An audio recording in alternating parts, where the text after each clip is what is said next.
하나님 말씀 사도행전 3장 17절서부터 26절 마지막 절까지 같이 읽도록 하겠습니다.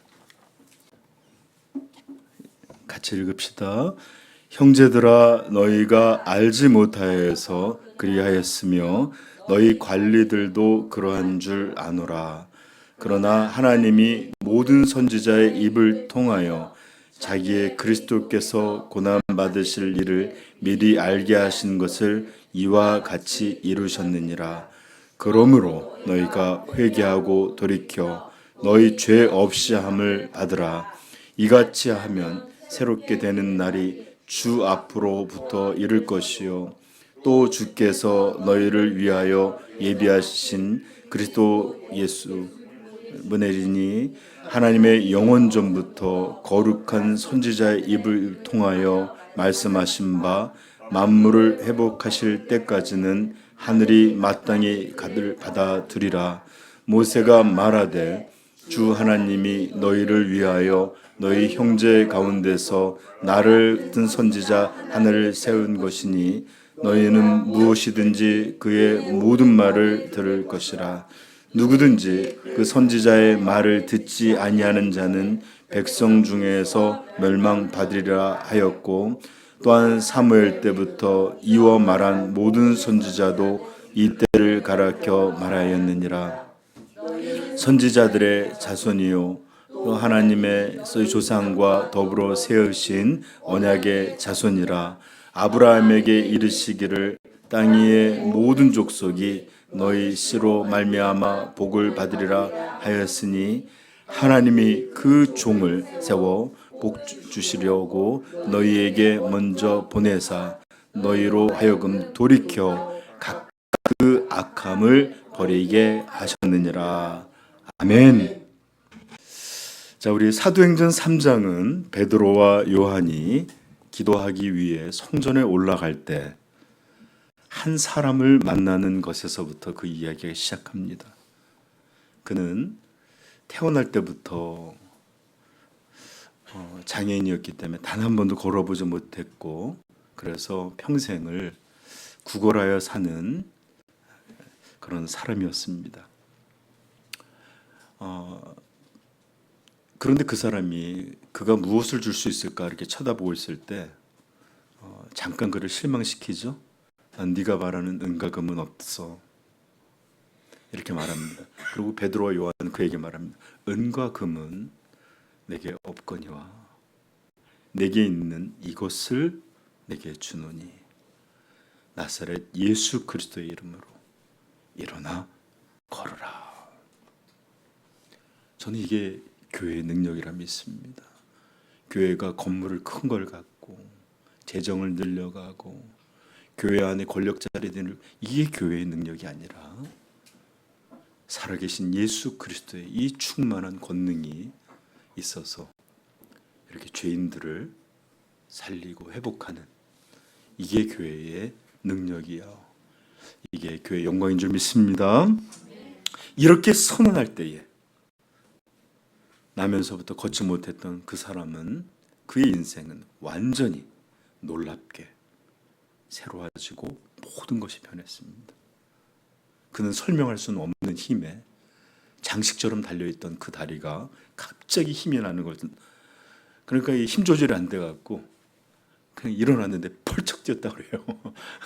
펄쩍 일어나고 걸었고 뛰었고 찬양했습니다. 그 찬양 한번 해볼까요? 그는 걸었네 뛰었네 제가 이걸 같이 부르는데 그는 걸었네 뛰었네 여러분, 이 거지의 감격을 조금도 담지 못하고 있는 것 같아요.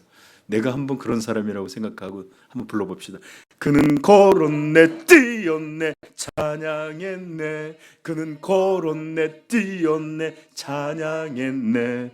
곧 나사렛 예수 이름으로 일어나 걸으라. 새들은 알을 깨고 나오면서 처음 바라볼 때 그것을 자기의 어미로 각인 효과라는 게 있어요. 그래서 예를 들어서 사람이 그것을 부화시켜서 깨면 그 사람이 어미인 줄 알아서 계속 쫓아다녀요. 지금 이 나면서부터 걷지 못한 이 사람은 예수 그리스도 이름으로 걸으라. 그때부터 그에게는 예수가 영혼 깊이 각인되었을 줄 우리는 믿습니다. 여러분, 이 사람은 그냥 한 사람의, 우리가 모르는 어떤 한 사건의 사람이 아니라 바로 우리를 가리켜요. 태어나면서부터 선을 행하는 것이 무엇인지 모르고 진정한 선이 어떤 것인지 모르며 태어났던 죄인으로서 그렇게 한평생을 살아왔던 우리 자신을 상징하고, 이 사람의 놀라운 변화, 이 사람의 놀라운 찬양, 이 예수 그리스도인의 구원받는 이 모든 것을 또 예수 안에서 죄사함과 용서받고 하나님의 자녀가 되는 이 영광스러움을 보여주는 그 예표로서 이 사람이 등장하고 있음을 믿습니다. 우리 일어날 거예요. 죄에서, 사망에서 일어날 거예요. 그리고 걷게 될 거예요. 그리고 뛰게 될 것입니다. 그리고 우리의 이 인생을 통하여 영원히 하나님을 노래하고 참여하게 될 것입니다. 예수 그리스도 이름이 반드시 이 일을 이루실 줄 믿습니다. 아멘. 여러분, 만약에 한번 생각해 보세요. 죽어있는 이 다리, 죽어있는 이 인생, 다리 때문에 거린으로 살아볼 수밖에, 죽을 수밖에, 그렇게 죽어있던 인생을 살리는 것에도 이렇게 기뻐했다면, 영원한 사망에서, 영원한 형벌에서 우리를 살리신 이 예수 그리스도의 구원은 우리가 얼마나 더 기뻐하며 얼마나 더 크게 감격하며 얼마나 더 크게 찬양해야 하겠습니까? 물어보겠어요, 여러분. 이 사람이 다리가 튼튼해졌어요. 아마 제 생각할 땐 다시는 이 다리가 허리는 아플 수 있고 뭐 이래도 하나님이 낫게 해준 이 다리는 그가 죽을 때까지 평생 튼튼했을 거예요. 그렇죠? 네, 아멘. 그러나 그는 살았습니까? 죽었을까요? 여전히 죽었을 거예요. 그러나 우리에게는 나를 믿는 자는 살아도 죽어도 살겠고 살아서 믿는 자는 영원히 죽지 아니하겠다라는 예수 그리스도의 생명이 우리에게 있는 줄 믿습니다. 네.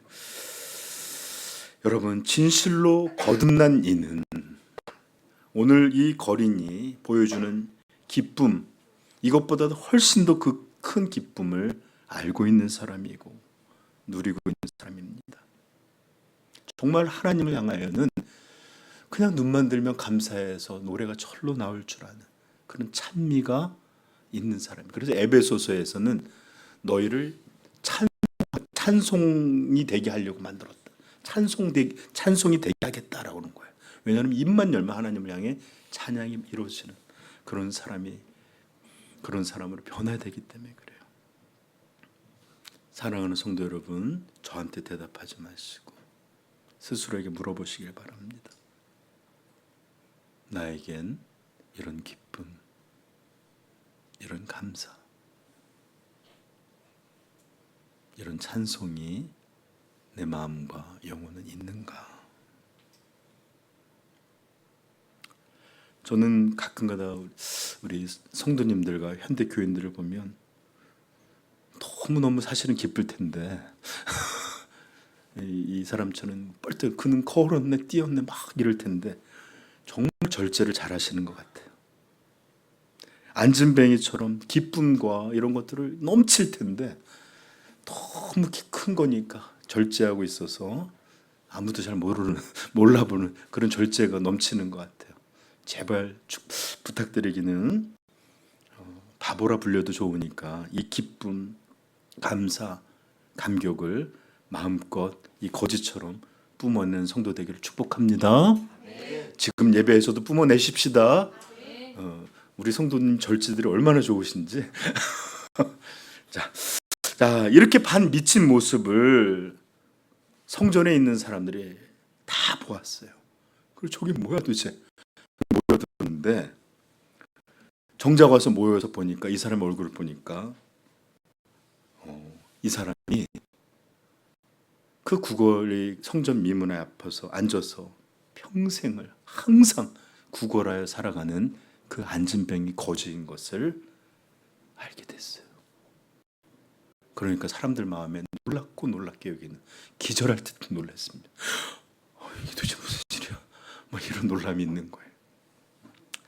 그리고 그 사람이 꽉 붙잡고 있는 걸 보면서 이 사람을 이렇게 만든 사람이 바로 베드로와 요한인 것을 이제 깨닫게 되고, 막 눈이 찢어질 듯한 표정으로 이 사람들을 주목하여 바라보게 되는데, 이것이 베드로와 요한의 마음을 조금은 상하게 한 것 같아요.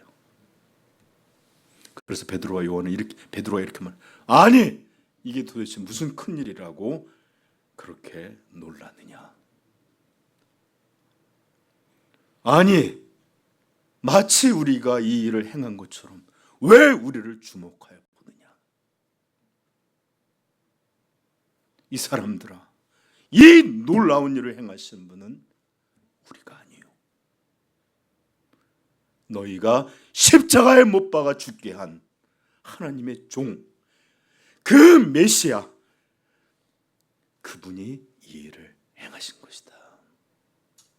베드로가 들려줬습니다. 그리고 그는 말합니다. 그는 거룩하고 의로우신, 죄가 없으신 하나님이 보내신 메시아였는데, 그분은 진짜 정체는 우주 만물, 인간을 포함해 모든 생명을 만드신 그 생명의 주이신데, 그런데 너희가 이 생명의 주를 죽였도다. 이렇게 선언하고 있습니다. 너희가 이렇게 참혹한 짓을 함에도 불구하고 하나님은 이분을 죽음에서 살리셨는데, 부활하게 하셨는데, 바로 우리가 이 부활의 증인이다. 그러므로 여러분 깨달아 알아라. 우리가 아니라 이렇게 하나님이 부활하여 살리신 예수께서 너희가 이렇게 보는 것 같이 이 사람을 완전히 회복시키신 그런 주인공이시고, 그분이 생명이 주이시기에 이를 회복시키신 것이다. 선언합니다. 그래요, 여러분. 우리가 그렇게 함부로 여기고 가볍게 생각하는 이 예수 그리스도, 바로 생명의 주, 권능의 하나님이시다 라고 베드로는 그분의 정체를 우리에게 들려주고 있습니다.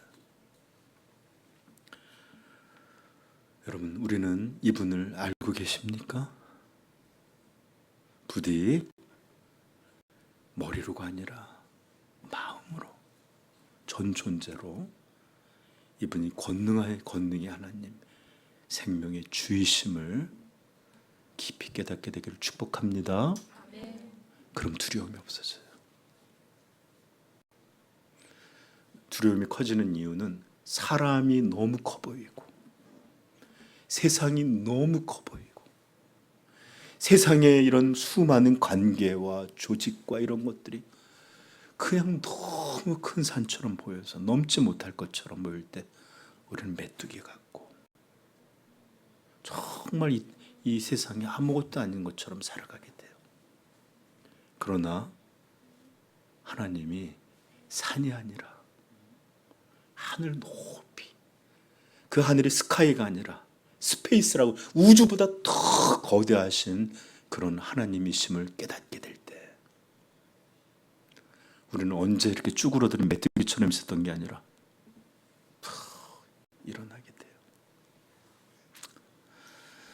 돼요. 여러분 기억하신, 제가 전에도 얘기했지만 예전에 그 베어라는 그 곰 영화가 있었는데, 이렇게 새끼 곰을 쫓아다니는 어떤 살쾡이가 있었는데, 막 잡아먹으려고 하는데 걔가 갑자기 일어나서 도망가다 막 일어나 있으니까 얘가 갑자기 헉 하고 놀래요. 그러면 도망을 갑니다. 그런데 그래서 막 뿌듯해하고 있는데 사실은 어미곰이 그 뒤에서 꽥 하고 있는 장면이 기억나죠. 근데 새끼곰은 그걸 모르고 막 자기가 쫓아내는 줄 알잖아요, 그렇죠? 우리의 믿는 분, 우리의 지지자, 우리의 그런 구세주가 어미곰 정도가 아니라 온 우주를 발 아래 두신 그런 생명의 주이심을 믿게 되기를 축복합니다. 네, 이것이 여러분을 세상의 사람들의 종들로 살지 않게 하는 그런 능력이 될 줄로 믿습니다. 자, 오늘 보니까 사람들은 이 기적에 너무 놀랐고 놀랐어요. 그런데 더 놀란 것은 이런 기적을 베푸신 이가 다른 이가 아니라 자신들이 죽으라, 십자가에 못 박으라 외쳤던 그 나사렛 예수라는 사실과, 사실은 이분은 하나님이 보내신 거룩하고 의로운 종, 우리를 구원하시도록 보내신 메시아라는 사실과, 더 나아가 누구도 할 수 없는 이런 놀라운 기적을 행하신 생명의 주라는 이 진실을 베드로의 입으로 듣게 되었을 때 그들의 마음은 너무나 두렵고 무섭고 걱정되었습니다. 자신들이 이런 분을 배척했을 뿐만 아니라 오히려 살인자를 풀어주고 이 거룩하고 존귀한 분을 십자가에 못 박으라 그렇게 죽였고, 이제 이분이 누구인지 참 진실을 듣게 되었던 것입니다.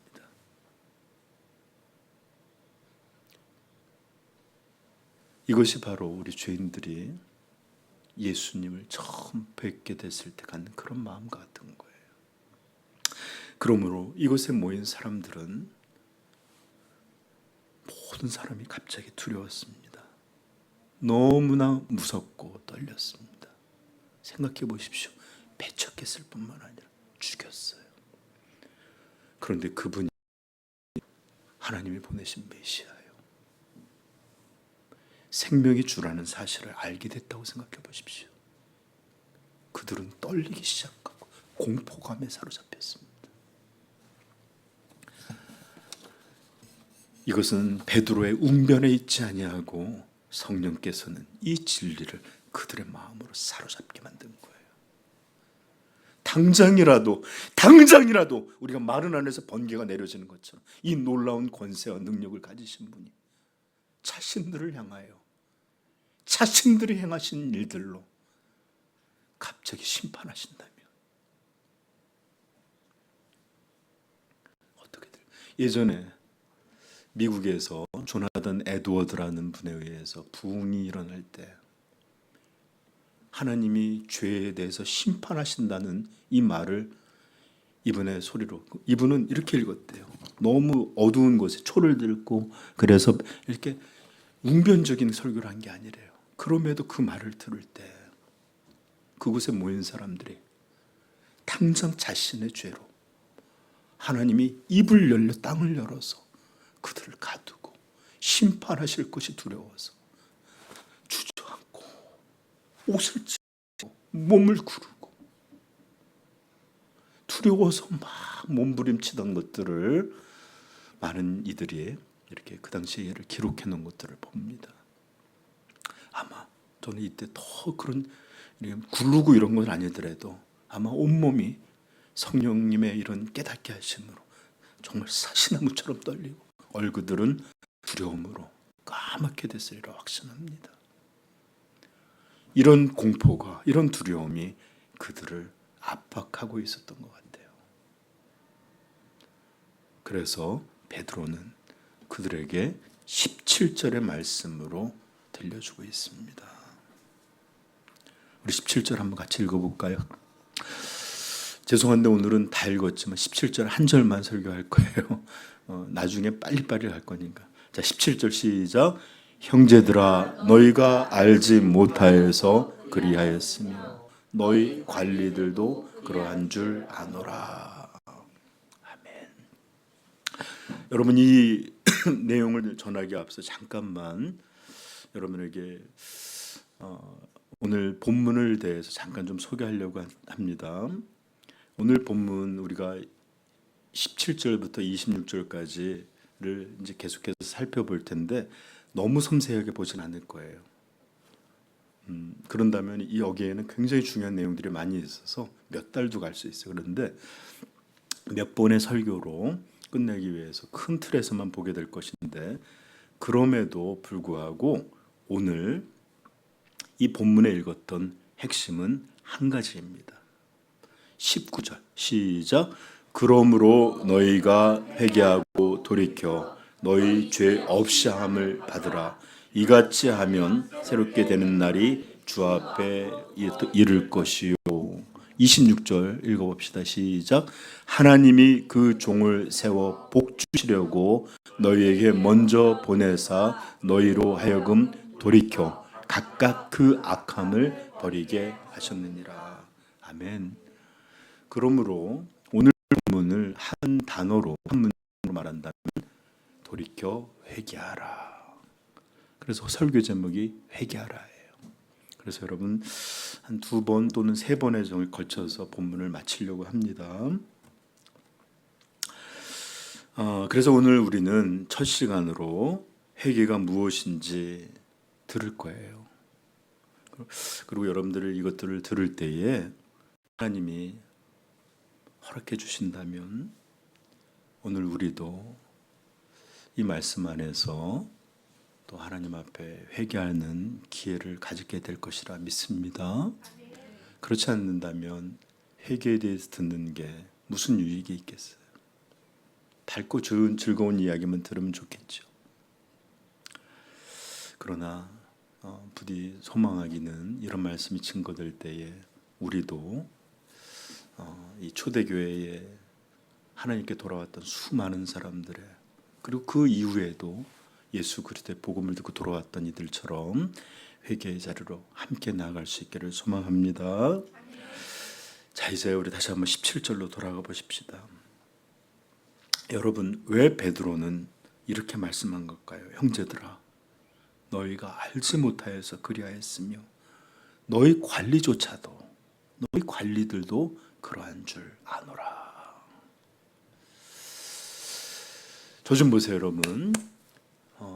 이제부터 좀 잠깐 우리 현대 교회 이야기할 텐데 현대의 수많은 자칭 그리스도인들, 자칭 교인들이 너무나 많은데 이들 중에는 성경이 말하는 회개가 무엇인지를 거의 전혀 모르는 이들이 너무나 많습니다.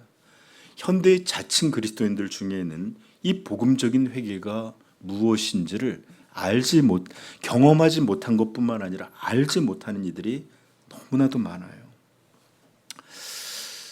여러분, 성경적 복음적 회개에 여러분 가장 첫 번째 이런 회개가 이루어지는 가장 첫 번째 단계 그것은 무엇일까요? 그것은 바로 죄를 깨닫게 되는 것에서부터 시작합니다. 베드로는 2장에서도 그렇고 또 3장에서도 그렇지만 너희가 이런 분을 죽였다 라고 말하면서 그들의 죄를 서슬퍼하게 명백하게 죄를 들려주고 죄를 깨닫게 하는 것에서부터 시작하고 있습니다. 그러므로 회개할 때 우리는 어떤 마음이 드냐? 자신이 다른 누구가 아니라 우리는 남을 향하여서는 그들의 신앙이 어쩌고 저쩌고 말을 할 수 있지만 다른 누구가 아니라 자신이 하나님을 대하여 내가 대적하여 살아가고 있으며 적대감과 하나님을 마음에 두기 싫어하고 하나님 없이 살아감으로 악하고 비열하고 이런 죄악된 존재로 살아왔음을 그런 존재임을 깊이 깨닫게 하는 일로부터 회개가 시작합니다. 이게 바로 성경적 회개의 시작이에요. 그리고 우리는 성경을 보시면 알겠지만 언제나 회개는 이렇게 죄를 깊이 깨닫게 되는 것에서 시작합니다. 그러므로 마귀는 오늘날에 더 이상 죄라는 것들 자체를 없어서 죄의식을 없애려고 해요. 죄가 아니라 상처, 죄가 아니라 문제들, 죄가 아니라 치유들, 회개가 아니라 치유들, 수많은 방식들. 그리고 우리에게 들려주는 복음의 메시지, 너 틀리지 않았어, 너 나쁘지 않아, 너 괜찮아. 이런 수많은 방식으로 우리를 죄 앞에 세우는 일을 피하게 합니다. 그러나 성경은 그렇지 않아요. 우리를 철저히 우리의 본질, 우리의 진짜 정체, 우리의 이런 죄됨 앞에 세워냅니다. 그리고 그 앞에 서게 될 때 성도들은 회개하게 되는데 이사야가 그랬습니다. 그는 이사야 6장에 보면 성전에 가득한 하나님의 임재를 경험합니다. 스랍들이 날며 거룩하다, 거룩하다, 거룩하다. 하나님의 영광 앞에 서게 됐어요.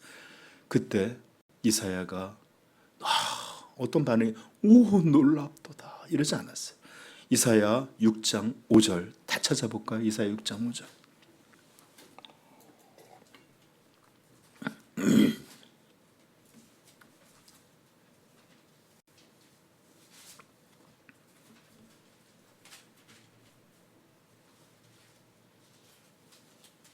같이 읽겠습니다. 이사야 6장 5절. 그때 내가 말하되 화로다 망하게 되었도다. 나는 입술이 부정한 사람이요 나는 입술이 부정한 백성 중에 거주하면서 만군의 여호와의 신 왕을 배웠음이로다 하였도다. 아멘. 그가 처음 고백하는 게 뭐냐? 화로다. 이것은 얼마나 무서운 말이냐면 하나님이 이스라엘 심판할 때 화가 있을지어다. 하나님의 진노를 말하는 말이에요. 화로다 나요. 망하게 되었도다. 망하게 되었도다. 나는 입술이 부정한 사람이요. 그 부정한 사람 중에 거한 죄인이요 죄인으로서이다. 이렇게 그는 하나님을 배우자 자신의 죄를 먼저 인식하게 됐습니다. 여러분 이사야만 그런 게 아니에요. 베드로도 그랬습니다. 깊은 곳에 가서 그물을 던지라 하는데 그는 사실 그가 백군이었는데 목수였던 분이 와서 그러니까 아마 마음에 되게 좋지 않았는데 갔더니 엄청나게 걷어들였어요. 그것을 보고서 예수께 와서 무릎을 꿇고 이렇게 말합니다. 누가복음 5장 8절 시몬 베드로가 이를 보고 예수의 무릎 앞에 엎드려 이르되 주여 나를 떠나소서 나는 죄인으로서이다. 이렇게 하나님의 거룩하심에 그리고 하나님이 우리를 부르실 때마다 그 첫 번째는 우리를 죄인인 것을 우리의 죄를 보게 하시는 일을 먼저 하신다라는 것을 여러분 깨닫게 되기를 축복합니다. 그런데 현대 그리스도인들에게는 이런 자신의 죄악됨을 깨닫고 알게 된 이들이 거의 없는 것 같습니다. 왜 그러냐? 너무나 자신들에 대해서 낙관적입니다. 관대합니다. 심지어 자기에 대해서 너무 만족하고 어떤 일은 꽤나 자신을 의롭게 여기는 모습들이 가득해요. 가만 보면 세상의 중심이 자신이에요. 여전히 자아가 모든 것 위에 높이 들려져 있는 이런 모습들이 가득합니다. 자기 자신을 생각할 때 이 자신이야말로 자신을 영원한 멸망으로 빠져들게 하는 이것이 바로 사망의 몸이라는 생각을 조금도 알지 못하는 것 같습니다. 그래서 누군가 자아를 건드리면 마치 신성 모독처럼 여깁니다. 자기가 원하는 삶, 이건 절대적인 하나님의 진리와 같습니다. 자기가 심판받아야 되는 사망의 몸이라는 것을 아는 이들이 거의 없어요. 그러니 어떻게 이 사람들이 회개하여 예수께 돌아온 사람이라고 생각할 수 있겠습니까?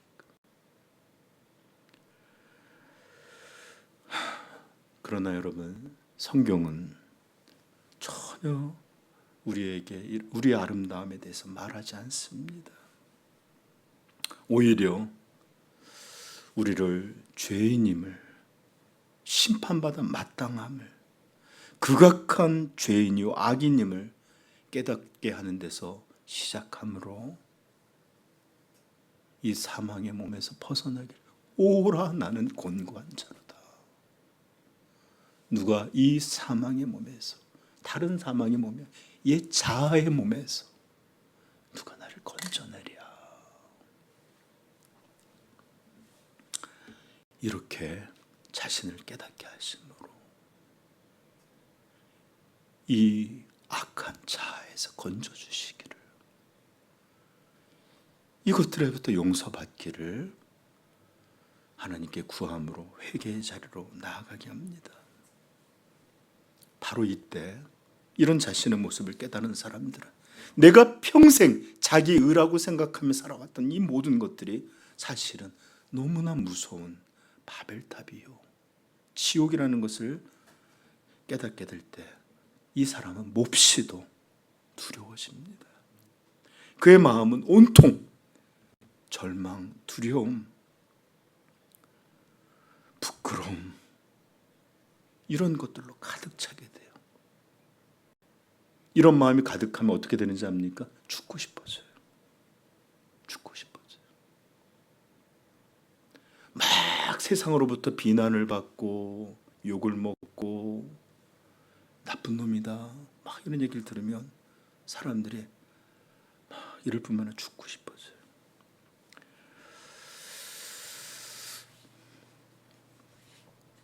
그래서 자신의 실제를 발견한 많은 사람이 사실은 삶에 대해서 두 손을 놔버리고 포기하고 절망하고 양심의 가책으로 말미암아 실제로 죽음에까지 이르는 사람이 종종 있습니다.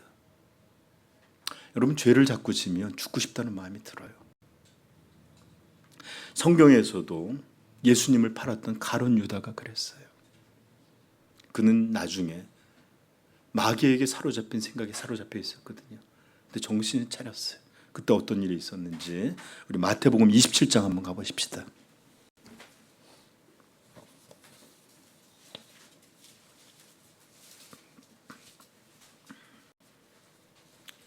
27장 3절서부터 5절까지 한번 읽어보도록 하겠습니다.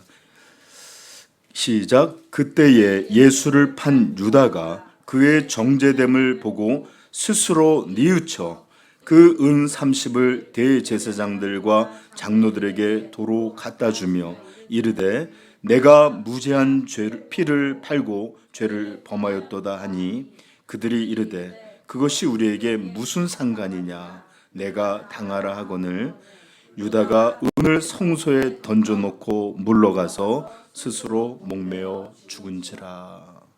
근데 이 끈이 터져갖고 떨어져서 배가 터져 죽었대요. 이게 이 사람의 마지막 비참한 최후입니다. 여러분, 이게 바로 마귀가 하는 일입니다. 처음에는 죄로 유혹을 해요. 이것 아니면 벗어날, 이것을 해야만 될 것 같죠. 그렇게 하고 이제 유혹에 넘어간 범죄자들을 향해서 그는 맹렬하게 비난하고 정죄합니다. 여기 보시면 그때 예수를 판 유다가 그의 정죄들을 보고 스스로 뉘우쳐 후회했다는 말이에요. 그러나 이건 회개했다는 말이 아니에요. 이것은 얼마든지 마귀가 정죄함으로 막 마음을 괴롭게 하고 후회하고, 왜 내가 그때 그랬을까? 왜 그것을 이기지 못했을까? 너는 그따위야, 막 이렇게 정죄합니다. 여러분, 죄를 일상적으로 짓고 살아가는 이들에게 마귀는 자기도 모르게 이렇게 스스로를 정죄함으로 죽고 싶다라는 생각을 자꾸 하게 만들어요. 하나님의 역사는 생명의 기운을 자꾸 북돋아서 이것도 하고 싶고 저것도 하나님을 위해 섬기고 싶고 저 먼 나라 땅에 가서도 나는 복음을 전하여 순교까지라도 하고 싶다라고 하는 이런 열망을 만드는데 반해서 이 죄악은 자꾸 죄는 사망이기에 이것을 지을 때마다 살고 싶지 않고 힘들고 결국에 가서 자꾸 자기조차도 자기에게 비난이 돼서 죽고 싶다, 이런 마음이 들게 돼요. 그러나 여러분, 마귀가 이렇게 우리를 죄에 대해서 정죄하고 비난하는 것, 이것이 회개를 위한 일일까요? 아니에요. 그를 향해서 바로 유다처럼 스스로 후회하고 스스로 이렇게 하는 사망으로 이끄는 것이 마귀의 일이라면 하나님의 일은 전혀 다릅니다. 하나님은 죄를 깨닫게 하시되 그것을 정죄하려는 것이 목적이 아니라 이 죄를 깨닫게 하심으로 그에게 돌이키고 회개하고 하나님께 돌아오는 이 생명의 역사를 위하여 죄를 깨닫게 하시는 것입니다. 그러므로 19절, 너희가 회개하고 돌이켜. 먼저 죄를 고발합니다. 그러나 이 너희가 죄를 회개하고 돌이켜 너희 죄 없이 함을 받으라. 이같이 하면 새롭게 되는 날이 주님 앞으로 너희에게 임할 것이다. 예레미야 29장 11절 이렇게 말합니다. 여호와의 말씀이니라. 너희를 향한 나의 생각을 내가 아나니. 앞에 하나님은 이스라엘의 죄를 고발했습니다. 그런데 이렇게 말씀하셔. 여호와의 말씀이니라. 너희를 향한 나의 생각은 내가 아나니 평안이요 재앙이 아니니라. 너희에게 미래와 희망을 주는 것이니라. 너희가 내게 부르짖으며 내게 와서 기도하면, 회개 기도일 거예요. 기도하면 내가 너희들의 기도를 들을 것이요 너희가 온 마음으로 나를 구하면 나를 찾을 것이요 나를 만나랴. 아멘. 바로 이것이 하나님이 우리에게 죄를 알게 하시고 깨닫게 하시는 이유입니다. 바로 죄를 회개하고 하나님께로 돌아와 그 생명과 이 복락을 영원토록 누리게 하려는 것. 이게 하나님의 목적이에요. 이게 하나님의 뜻입니다. 내 생각을 내가 하나니 너를 향한 내 마음이 평안이요 재앙이 아니니라. 너희에게 미래와 희망을 주려는 것이니라. 그래서 하나님은 우리를 우리의 본질과 만나게 하시며 우리의 죄악의 열매를 보게 하시고 어떤 때는 그것의 결과로서 꼬꾸라져서 이 죄악의 모든 씁쓸함을, 죄악을 맛보게 허락하시는 것입니다. 그러하기에 하나님은 우리의 죄를 너무나 선명하고 무섭게 말씀하시고 깨닫게 하지만 그러나 그것이 그를 절망으로, 포기로, 양심의 가책으로만 이어져 죽어지도록 이끄시는 분이 아님을 기억하십시오. 그러하기에 하나님은 이렇게 죄를 깊이 깨닫고 두려워하는 순간에도 그분의 은혜를 우리에게 들려주십니다. 그것이 바로 오늘 베드로가 이 이스라엘 사람들에게 말한 것이, 형제들아, 몹시 두려워서 공포감에 있던 이들에게 그렇게 말하는 겁니다. 형제들아, 너희가 이 일을 알지 못하고 그러했던 것을 아노라. 또 너희 관리들조차 그러한 줄 아노라. 여러분, 형제들이란 말은 신약 성경에서는 오직 예수 그리스도와 함께 믿음을 공유한 교회들에서만 사용하는 말이에요. 형제자매. 근데 여기서 형제라는 말은 그들이 너희들이 기독교인이다라는 말을 하는 것이 아니에요. 즉 12절에 보시면 뭐라고 하냐면 이스라엘 사람들아 이렇게 말하고 있죠. 같은 동포에게 말하는, 내 동포요, 내 형제들이요, 이렇게 말하면서 일단 그들의 두려움, 그들의 공포를 따스하게 품어주며 말합니다. 너희들이 정말로 무서운 일을 행한 것은 맞다. 이거 아무것도 아니라 말한 거 아니에요. 너희들 정말 무서운 일을 행했다. 그러나 너희가 영광의 주를, 이 생명의 주를 죽인 것은 알지 못해서 그러한 줄을 내가 아노라. 이렇게 말씀하시는 거예요. 그리고 군중으로 참여했던 이 많은 사람들뿐만 아니라 실제로 그 사람들을 선동했고 실제로 예수님을 십자가에 못 박게 했던 관원들조차도 그는 너희들도 이분이 진짜 누구인지를 알지 못하여 이렇게 무서운 일을 행한 것을 안다. 여러분, 이것이 바로 하나님의 은혜입니다. 하나님의 은혜는 우리의 죄를 정죄해서 결국은 양심의 가축으로 죽고 싶고 도망가고 싶고 절망하게 하는 이런 것에서가 아니라 이런 이들조차도 품어주시는 그 은혜 안에서 죄를 회개하고 돌이키는 그런 것으로 품어주시는 하나님이십니다. 그러므로 저는 저 자신과 우리 성도님들에게 간절히 호소합니다. 죄를 숨기고 감추고 아닌 것처럼 의로운 얼굴들로 잊지 마시고 누군가에게 나를 비난하고 정죄할까 봐 아닌 척하지 마시고 남에게뿐만 아니라 언제서부턴가 이 죄를 인식하는 일이 괴롭다 보니까 자신은 속이는 일까지도 하지 마시고 우리 하나님 앞에 우리의 모든 죄를 정직히 회개하고 돌이키는 일을 행하실 수 있기를 축복합니다. 네. 여러분, 우리 하나님은 우리의 모든 죄를 아시는 분이십니다. 우리가 감춘다고 하여 감출 수 있는 것이 아니에요. 그러므로 정직히 자신의 진실한 모습, 이 취약되고 사특하고 비열한 이런 우리의 자신을 직면하시고 자신을 아름답게 만들려는 헛된 환상들, 이게 거짓 바벨탑이요 모래 위에 세운 성임을 좀 깨닫길 바라고 우리 하나님 앞에 죄를 버리고 돌아오는 마음을 달라고 기도할 수 있기를 축복합니다. 여러분, 우리 주님을 생각해 보십시오. 자신을 향해 못 박던 그들을 향해 예수님이 이렇게 말씀하셨어요.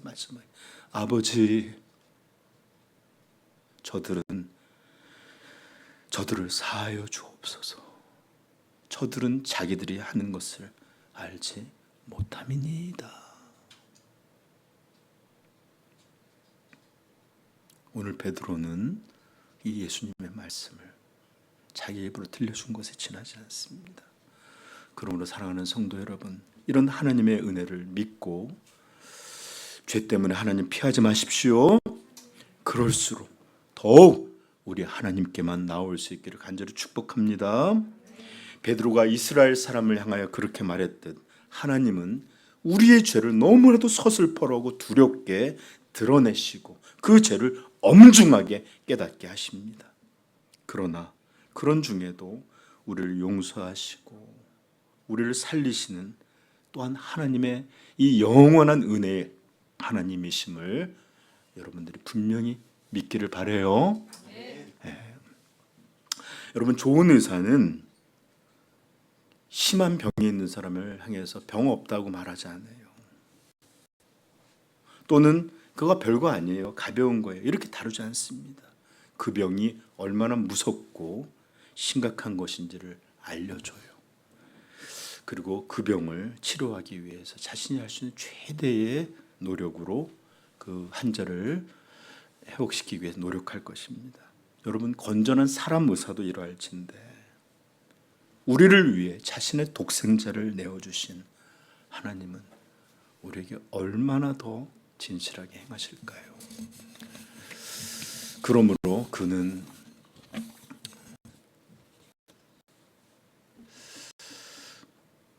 그를 하나님을 부르시는 자를 향해서 가장 먼저 그 자신이 심각한 죄악의 본질을 갖고 있고 악하고 비열하고 몹시도 추한 것임을 알게 하여 주십니다. 그리고 두려워하게 하십니다. 왜 그러냐? 죄는 세상에 있는 어떠한 질병보다 더욱 악하고 무서운 질병이기 때문에 그렇습니다. 그러나 그럼에도 불구하고 하나님은 이런 악인들, 이런 추한 자들을 버려두시지 않고 품어주시는데, 바로 이렇게 이 놀라운 하나님의 은혜의 마음을 알게 될 때 죄인들은 죄에 대한 두려움을 넘어서 이제는 죄를 슬퍼하고 탄식하는 마음을 가지게 됩니다. 이런 하나님을 대적하여 살아왔다는 것을,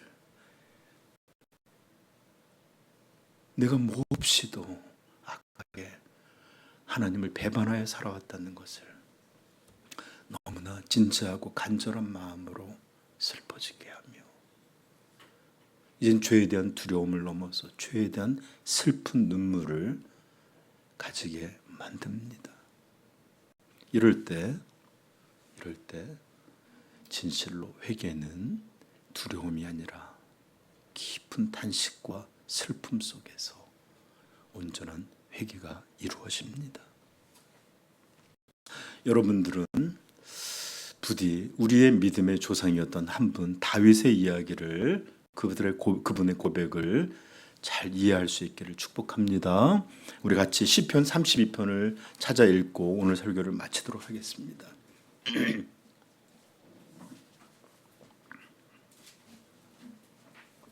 3절서부터 7절까지 또박또박 다윗에게 일어났던 일들을 같이 한번 읽어봅시다.